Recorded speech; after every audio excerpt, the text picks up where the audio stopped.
Comenzamos a leer ya los próximos domingos, comenzando hoy, textos del Evangelio de San Juan. Ya salimos un poco del Evangelio de San Mateo. El Evangelio de San Juan, un texto muy hermoso, muy largo, el Evangelio complicado, pero básicamente es una colección de catequesis que el autor montó para regalársela a la iglesia cristiana ya del final del primer siglo, donde Jesús es presentado como agua viva hoy, como pan del cielo, capítulo 6, como luz del mundo, el domingo que viene creo que es, o el otro, la sanación del ciego de nacimiento, como vida, vamos a leer el texto también de la resurrección de Lázaro de Betania. Y hoy comenzamos con el encuentro de Jesús con la samaritana. Yo voy a utilizar al Padre Pagola como aquel que nos va a ayudar a la reflexión de este domingo. Lo primero que notamos es que Jesús se acerca a la samaritana con una necesidad profundamente humana, muy real. Tengo sed, dame un poco de agua. La samaritana convierte esa petición de Jesús, esa cercanía de Jesús, la convierte en toda una conversación, y yo diría que hasta un poco de discusión religiosa. Pero Jesús, como buen maestro y único maestro que es tan especial, va a aprovechar la oportunidad de que la mujer no escuchó su petición de un poco de agua, sino que inmediatamente la mujer le responde: ¿cómo te atreves tú, un hombre judío, pedirme a mí, una mujer samaritana? Y por ahí se fue la conversación. Jesús no pierde la oportunidad para presentarnos una de las catequesis más revolucionarias, más nuevas para el judaísmo, y sigue siendo nueva a nuestros oídos y nos sigue sacudiendo esta catequesis que él presenta. Es única, es bellísima, es fuerte y nos hace reflexionar sobre nuestro culto a Dios, nuestra fe, nuestra relación con Dios. Básicamente, la mujer, la samaritana, después de cuestionar su atrevimiento como hombre judío, de pedirle agua a ella, y no solamente agua, es compartir básicamente el mismo contenido, la misma jarra, por así decirlo, lo cual era una violación enorme de la pureza y de la relación de ambos grupos, que eran totalmente enemigos y opuestos. Ella comienza con un tema eterno que seguimos hoy en día dándole golpes, ¿no? ¿Cuál es la verdadera religión? ¿Y cuál es el lugar verdadero de culto? O el templo de Jerusalén, como ustedes los judíos dicen, o el templo nuestro, como decimos los samaritanos, en Gerazín, en el monte Gerazín. Esto es parte esencial de la conversación por la que comienza la mujer samaritana. ¿Cuál es la religión verdadera? ¿Cuál es el lugar verdadero de culto? Si es el judaísmo de Judea o es el judaísmo que tomó forma en Samaria, cuál es el Dios de verdad y cuál es el lugar de culto. Ese tema es eterno, ¿verdad? Ustedes saben que tienen un grupo de Thanksgiving en su casa, y si alguien toca dos temas, político y religión, la noche termina como la fiesta de los palos, ¿verdad? Y el pavo es el que voló por la ventana porque tocaron los dos intocables, política y religión. Pues eso es lo que hace la mujer. La mujer toca un tema profundamente conflictivo, pero Jesús no pierde la oportunidad. Y como le dije, nos ofrece una catequesis extraordinaria. Comienza con algo que todavía a nosotros nos choca, porque estamos acostumbrados a los lugares. Y Jesús, lo primero que le dice a la samaritana, que ha llegado ya el momento donde a Dios se le dará culto en espíritu y en verdad, ni en el templo de Jerusalén, ni en el templo de Samaria. Que básicamente Jesús le dice a ella y nos dice a nosotros, que sigue sonando fuerte a nuestros oídos, que para dar un culto verdadero a Dios dice Jesús, no vas a necesitarse ya más templos, ni ciudades, ni montañas, ni ningún lugar específico para tener un encuentro real, profundo, santo con Dios. Y Paola dice esta frase hermosa, dice que desde el lugar de la celda en una cárcel, la más oscura y la más tenebrosa, desde cualquier ICU, de cualquier hospital en el mundo, unidad de cuidados intensivos, desde cualquier cocina, desde cualquier oficina del mundo, en cualquier lugar del mundo, el discípulo puede elevar su corazón a Dios. Desde cualquier lugar del mundo. Cuando yo iba de la cocina, me acordé de la frase famosa de Santa Teresa de Ávila, que se la dice a sus monjas cuando le daban con los delirios místicos, las mandaba a la cocina inmediatamente a que se comieran una sopita de pollo. Y les dice, si recuerdan aquellos que conocen un poquito, Teresa de Ávila le dice, a Dios se encuentra hasta en los pucheros. A Dios se encuentra hasta en los pucheros. Y los pucheros que eran esas ollas grandes de cobre y hierro que se usaban para cocinar en la Edad Media, porque no había electricidad. A nosotros nos olvida que hubo un momento en la historia que no había electricidad, pues no había electricidad, y se cocinaba con aquellos pucheros enormes que se llenaban de carbón, se ponían todos oscuros por fuera, y Santa Teresa dice, hasta en esos pucheros se encuentra Dios. Paola nos recuerda que este es un lenguaje totalmente nuevo en ese momento dentro del judaísmo, decir que no va a haber necesidad de templos, ni el de Jerusalén, la madre de todos los templos, ni el templo samaritano de Gerazín.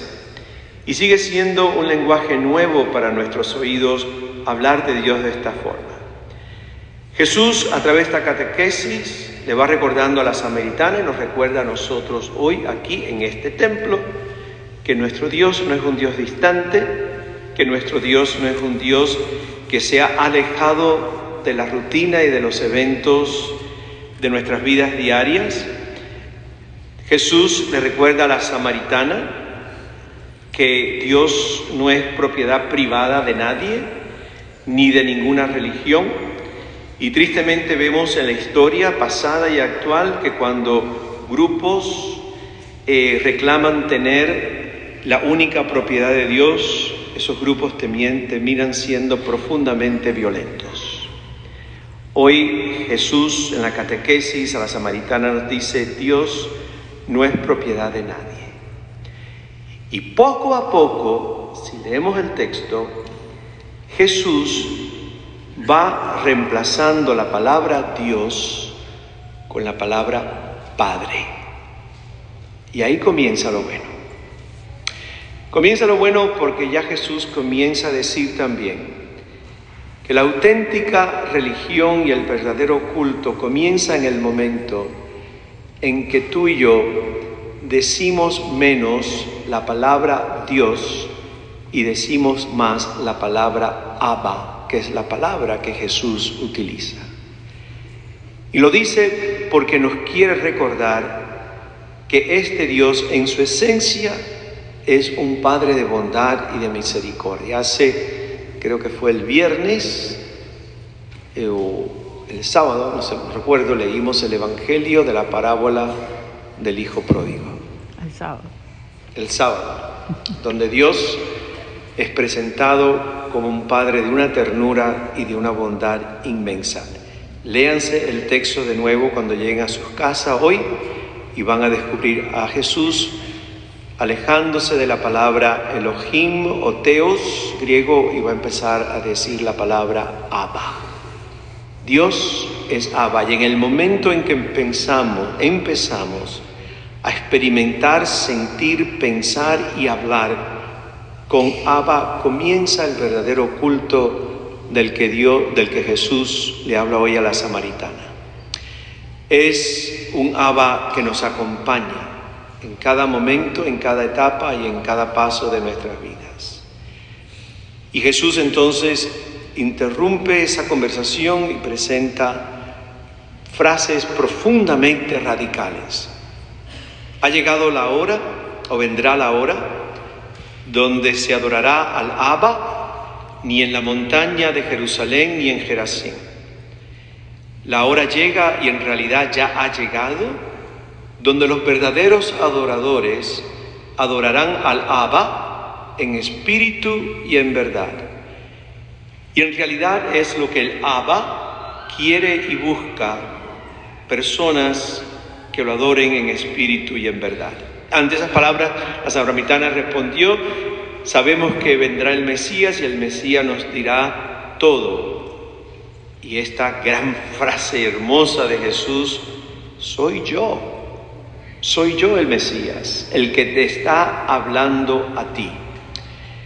Jesús en esta catequesis nos recuerda que lo que Dios busca y lo que Dios desea son corazones profundamente sencillos y humildes, que adoren al Abba en espíritu y en verdad. Jesús nos va a recordar muchas veces que el lugar nuevo de culto no es un edificio, sino es el corazón del ser humano creyente. Y los evangelios nos va a recordar que el nuevo lugar donde el creyente que ha convertido su corazón en un templo va a encontrarse con Dios, ya no en un templo material, sino en la persona de su Hijo. Los teólogos llaman a Jesús el novus locus, el nuevo lugar donde se encuentra Dios y donde podemos ver el rostro del Abba, es en la vida y en la persona de su Hijo Jesús de Nazaret. San Pablo a la comunidad cristiana naciente les va a recordar en plural, porque lo escribe en plural: ustedes son el templo del Espíritu de Dios. Ustedes, la colectividad de los creyentes que se unen a compartir la palabra y a partir el pan, ustedes son el lugar donde hoy Dios reside. ¿Qué significa entonces orar, dar culto a este Abba en espíritu y en verdad? Y Paola da una serie de descripciones y yo añado unas más al final, mías propias. Paola comienza diciendo que dar culto al Abba en espíritu y en verdad es seguir tras las huellas de su Hijo Jesús. Ya con eso es suficiente, ¿eh? Seguir tras las huellas de Jesús, Hijo de Dios, es dar el culto a Dios en espíritu y en verdad. Pero él añade que también dar culto a Dios en espíritu y en verdad es dejarnos, no pelear más con lo que el Espíritu va haciendo en nuestras vidas. Y a dónde nos va llevando y a dónde nos va guiando. Y nos guía siempre, dice Pagola, que si es el Espíritu de Dios nos va a guiar siempre a donde está el dolor y el sufrimiento humano, para poner allí una semilla de esperanza y un gesto de misericordia.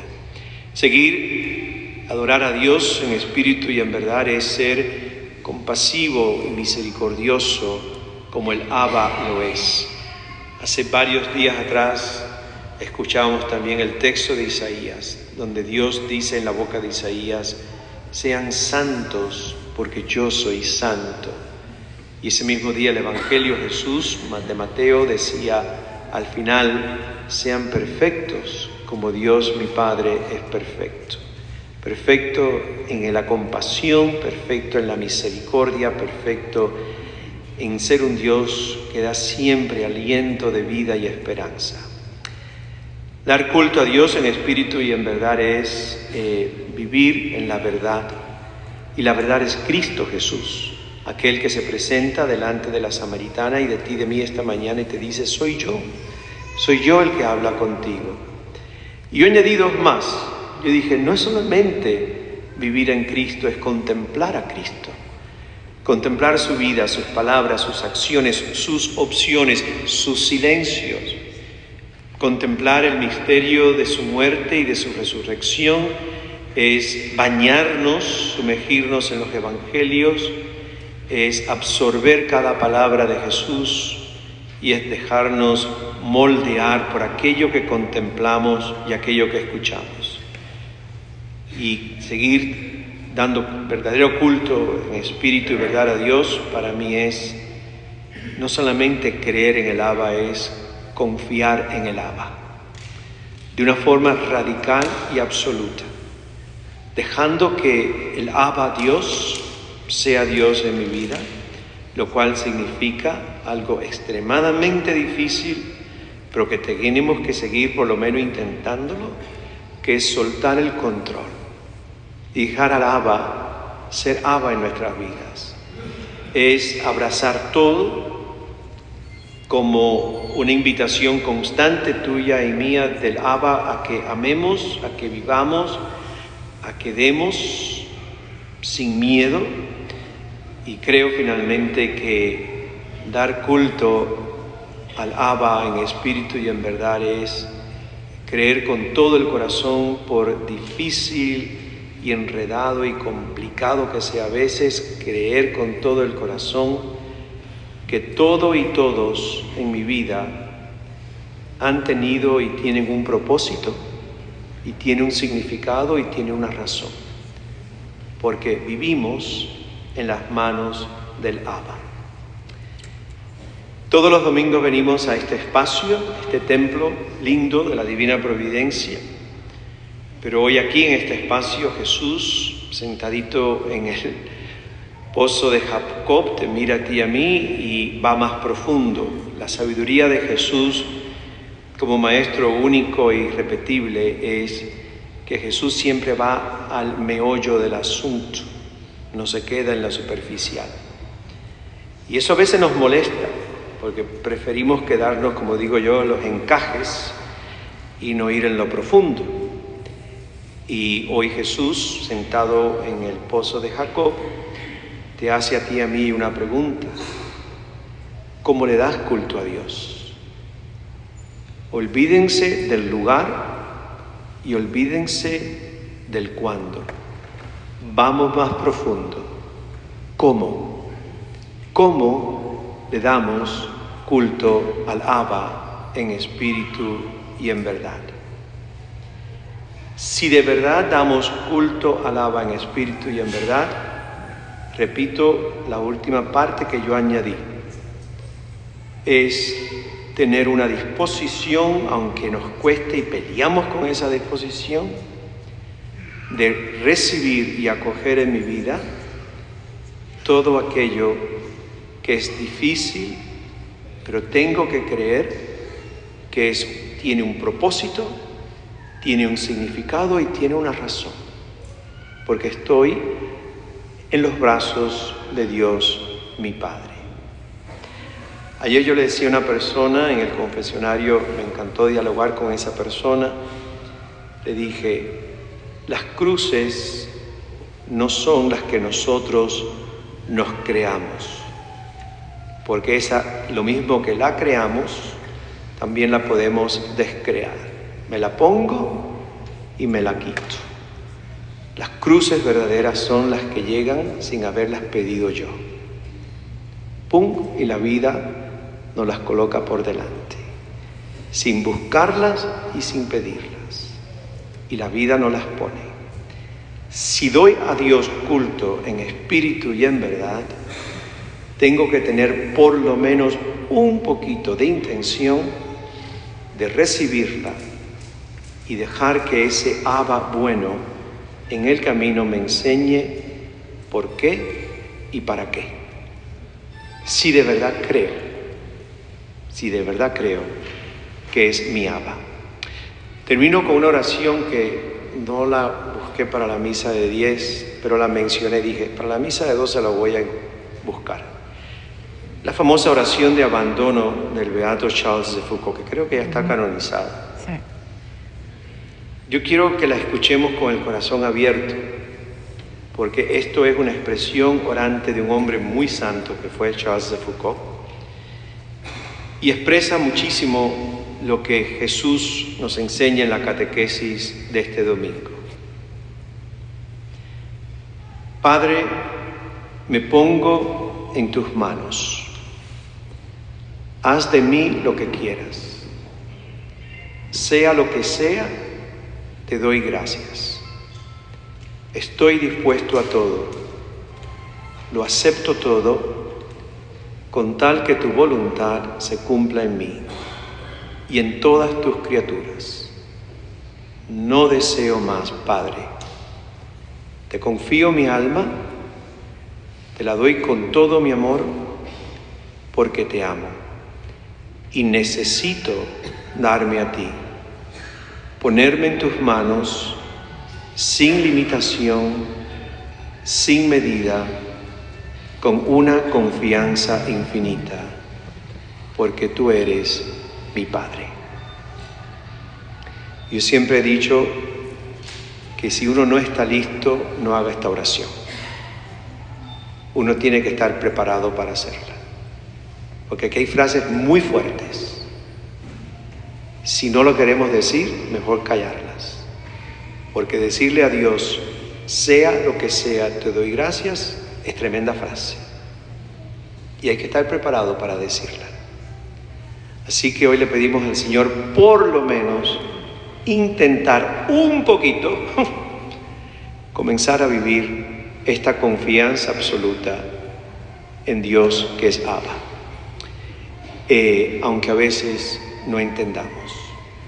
Y esa es la verdadera forma de dar culto al Abba en espíritu y en verdad.